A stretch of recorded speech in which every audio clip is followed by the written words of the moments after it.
So, if you're a federal employee, you may have watched my first video about getting over and coaching yourself through that layoff shock or that layoff limbo.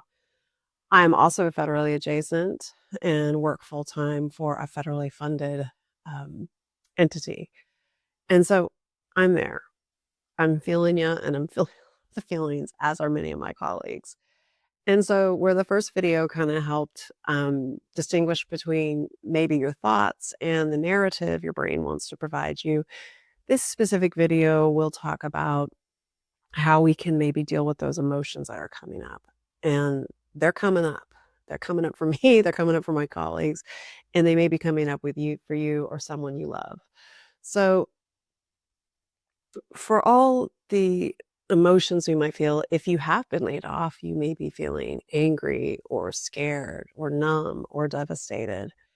And if you're in that period of like uncertainty, not knowing what's going to happen with your federal funding or program, you could be feeling irritable, complaining, disengaged, or if you're anything like me, my snark meter has gone through the roof. I feel impatient with my colleagues and the people that I serve.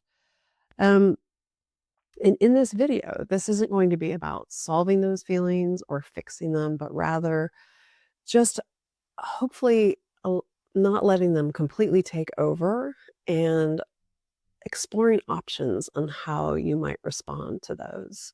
So stick with me through this video. I hope to offer you a few tools with a bonus tool at the end, and hopefully this will provide a little reprieve for you if you're in the thick of it. So, how could we deal with emotions? Well, some common ways that most of us deal with emotions are resisting, which is when we might suppress our emotion. And a good analogy for this that I like that a coach of mine used to use was the kind of effort it takes to like keep a beach ball under water. So if you're in a pool playing with a beach ball in the ocean, think about the effort. It's not the beach ball is particularly heavy or anything like that, but you're trying to keep it pressed down. And even just that visual might feel kind of energetically heavy or resource heavy. And that's exactly what resisting will feel like. When it happens with me, I don't even sometimes realize I'm doing it. I'll just keep moving, think I'm, dealing with something, but then later it might come up as a physical pain or a lash comes out at me lashing at somebody I love over something that, is not where it didn't warrant that kind of reaction. And so when we do resist these emotions, it's not like they're gonna go away. They just kinda get pressed down into us, and that's just usually not a positive outcome. I feel like it's just kicking the can down the road. So another way we might deal with our emotions is to have a reaction where we get mad or we complain or we fire off an email to somebody or make a decision that is stemming from those emotions. And and it might happen really quickly. If you've ever gotten mad or said something you wish you hadn't said, sometimes you think to yourself, at least I do, like, I didn't see that coming, it just happens so quickly. And sometimes that can feel pretty justified, right? You're mad, so it might make sense that you would say something hateful to the person that you're upset with, or you're irritable. So yeah, they're doing something that you consider dumb or unfair. So we have to watch that part of us that wants to justify that, because what we're really doing is reacting to the emotion. And again, it's still not necessarily dealing with it, or it's not dealing with it in the most healthy way. What I mean by that is, at least in my own experience, a lot of the behavior that comes out of those kind of reactive emotions is not something I usually wind up being proud of. I might regret it. And then I get all the emotions on top of that. So then I get to feel regret or embarrassment or shame or guilt. So then we've just compounded that original kind of completely understandable pain with this like second arrow, they call it a second arrow of suffering. And then you're just feeling worse. And so A third way I'd like to introduce is the possibility of responding to the emotion. And when I say responding in this context, that is to allow the emotion to be there and not try to resist it and push it away and not instantly react to it, but rather just sit in it. And if this is unfamiliar to you and, I've been doing this for a few years, so I've had some practice. I'm not going to lie, it feels uncomfortable. It feels uncomfortable when you've identified an emotion that doesn't feel great and you're just sitting with it. So, again, it is kind of energetically charged, but it feels, in my mind, a little bit different than resisting. It doesn't have the same sort of tightness about it, if that makes sense. And I'll talk a little bit more in a minute here about how those feelings can feel in our body. But again, if we think about, we have the resisting, we have reacting, and we have responding, all different ways we could approach emotions. So, tool number one in our responding to an emotion would be to name the emotion. And again, I'd grab my piece of paper and my pen and I would really try to write out those emotions. And again, if you're not familiar or you don't have a practice of naming those emotions, this could stump you a bit. So use some prompts like, I feel X when this happens, or I was laid off and now I feel this. Again, try to keep this succinct. This isn't about justifying your emotions or judging them. It's simply getting them out of your head for a moment and onto the paper. Because once we know what we're dealing with and we can look at them, then we can kind of take the next steps. So, again, if it's something that you feel comfortable with writing, use the comment section in this video if that feels like something you're up for sharing. And write down those write down those emotions as they're coming up for you. And again, these this practice of naming won't necessarily amplify the feeling. You might be worried, like, oh man, if I write these down and have to look at them, that's just going to cause me all sorts of duress. But I think what you'll find is it gets a little clarity around them. And again, once we know what we're dealing with, then we can move forward with hopefully processing those emotions. So, one way I have found really valuable and awkward, I'll admit, is starting to identify where these feelings live in your body. And if you're kind of disassociated from your body for various reasons, then this is going to seem a little awkward and maybe even a step you want to skip or unnecessary. But I encourage you to just give it a try. I was surprised by how much I benefited from just identifying the place in my body. And again, this is very much like a tool that naming, the main outcome of this tool is to kind of provide a little space and distance from the emotion in your head.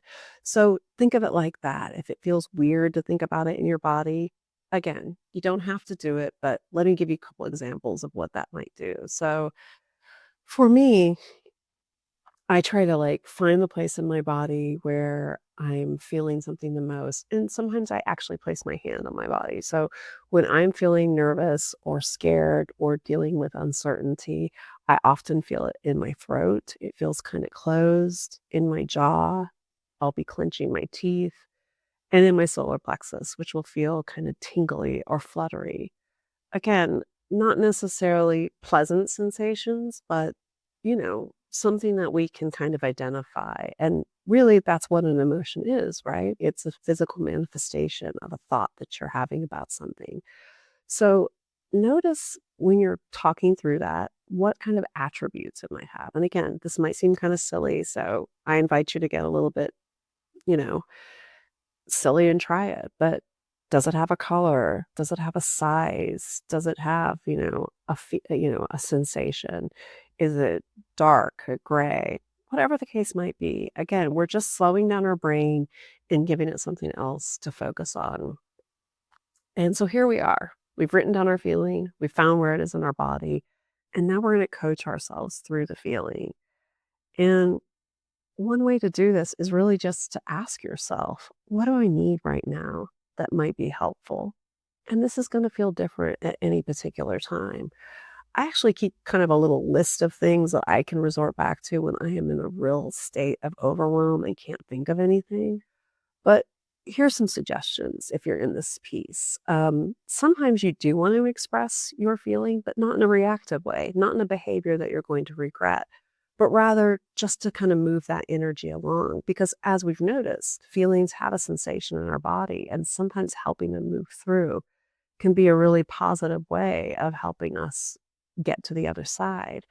And that might look like doing something physical where you're actually cleaning the house or going for a walk, smoothing your pet, you know, playing with a kid, something that's going to keep your mind off that, or is going to give you that physical expression.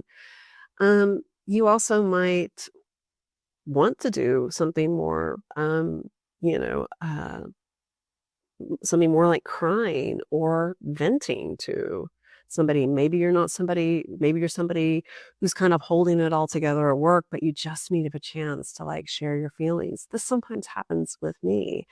I tend to be kind of outwardly holding it together, and dealing with my uncertainty probably from a public way. It looks like I'm fairly doing pretty good. And honestly, I am. I use these tools all the time. But there are times when I want to come home and just say to my partner, like, hey, can we go for a walk? And can you just let me like get this off my chest for 10 minutes? I'm not looking for you to solve this. And I also don't want to take it over all night. I just feel like if I get it out of my system, again, it's a little bit like writing the stuff down in a journal, but sometimes like vocalizing that can feel good. But dude, check yourself, make sure it doesn't turn into a complaint or that you're judging yourself, but you really are just sharing your feelings. That can be super helpful to talk through. And then also just go back to your grounding of thoughts. Now, this is something we talked about in the first video in this series about thoughts that we might use. But just to recap here, in case you haven't seen that one, um, is that a grounding thought will be something that is true and resonates with you and is just a little makes you feel just a little bit better. So for instance, we looked at thoughts like, I've been through times like this before and I've come out okay, or I've dealt with adversity and I know I can deal with this as well, or I don't like this. That's true. And that's okay. Those are all good thoughts that you can go back to.